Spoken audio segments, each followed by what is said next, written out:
प्रिय छात्रों, नमस्कार। एनसीईआरटी गणित कक्षा नवम में आपका स्वागत है।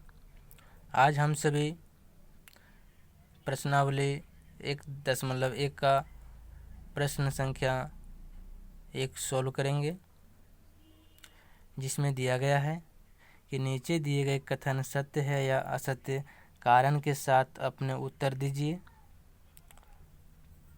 इसके पहले बेसिक में यानी कि संख्या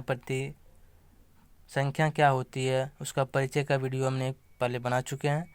तो आप हमारे चैनल के प्लेलिस्ट पे वीडियो उपलब्ध है, वहाँ पे आप देख सकते हैं, तो आपको समझने में परेशानी नहीं होगी।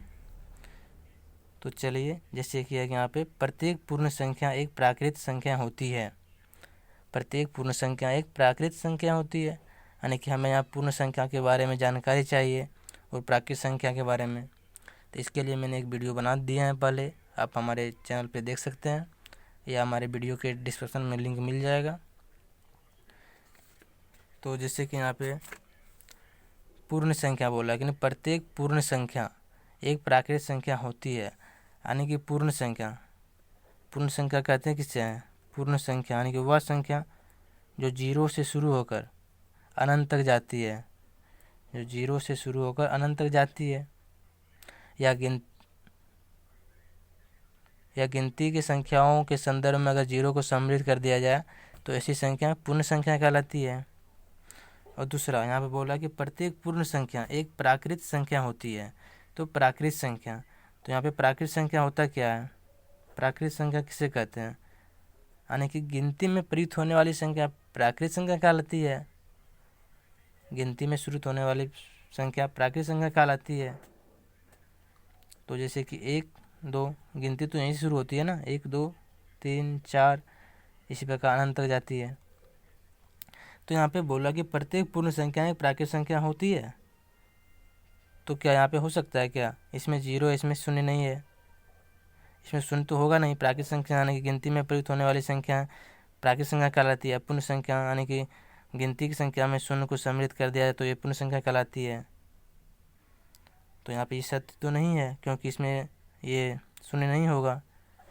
तो 1 नंबर का आंसर लिखना है। यहाँ पे उत्तर में 1 नंबर का उत्तर लिखना है। प्रत्येक पूर्ण संख्या एक प्राकृत संख्या होती, असत्य और असत्य में आंसर देना है हमें कारण के साथ। तो प्रत्येक पूर्ण संख्या एक प्राकृत संख्या होती है, तो यहाँ लिखना असत्य है। असत्य है। इसका कारण लिखना है क्योंकि शून्य एक पूर्ण संख्या है परंतु प्राकृत संख्या नहीं है। तो यहाँ पे ये हो जाएगा असत्य है क्योंकि शून्य एक पूर्ण संख्या है परंतु प्राकृत संख्या नहीं है।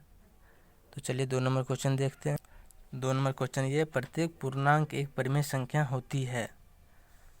यानी कि पूर्णांक संख्या होता क्या है? पूर्णांक संख्या जैसे हो गया 1, 2, 3, 4, फिर माइनस में ही संख्या ये होती है। तो यहाँ पे बोला कि प्रत्येक पूर्णांक एक परिमेय संख्या होती है। तो परिमेय संख्या होता क्या है? यानी कि जो संख्या पी व क्यू के रूप में होती है वह परिमेय संख्या कहलाती है।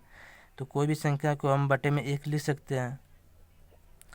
अगर लिख सकते हैं तो ये पी व क्यू के रूप में तो हो जाएगा ना, तो ये कथन तो सत्य होगा।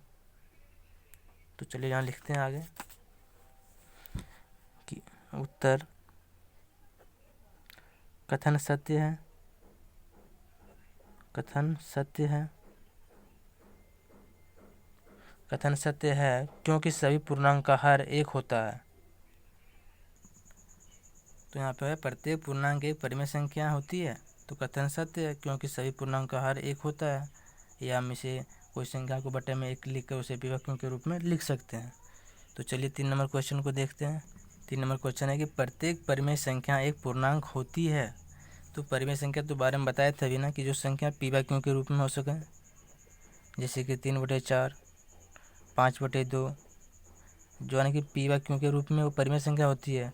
और यहाँ बोला है कि प्रत्येक परिमेय संख्या एक पूर्णांक होती है। तो क्या ये संख्या कभी पूर्णांक हो सकता है क्या? 3/4 इसका ये अगर करेंगे तो ये दशमलव में आएगा, लेकिन ये पूर्ण संख्या में तो नहीं आएगा ना। तो ये कथन असत्य है। तो यहाँ पे लिखना है कि कथन असत्य है, कथन असत्य है, क्योंकि 3/5 परिमेय संख्या तो है परंतु पूर्णांक नहीं है। कथन असत्य है क्योंकि 3/5 परिमेय संख्या तो है परंतु पूर्णांक नहीं है। तो चलिए, आप पर नोट करना चाहते हैं नोट कर लीजिए।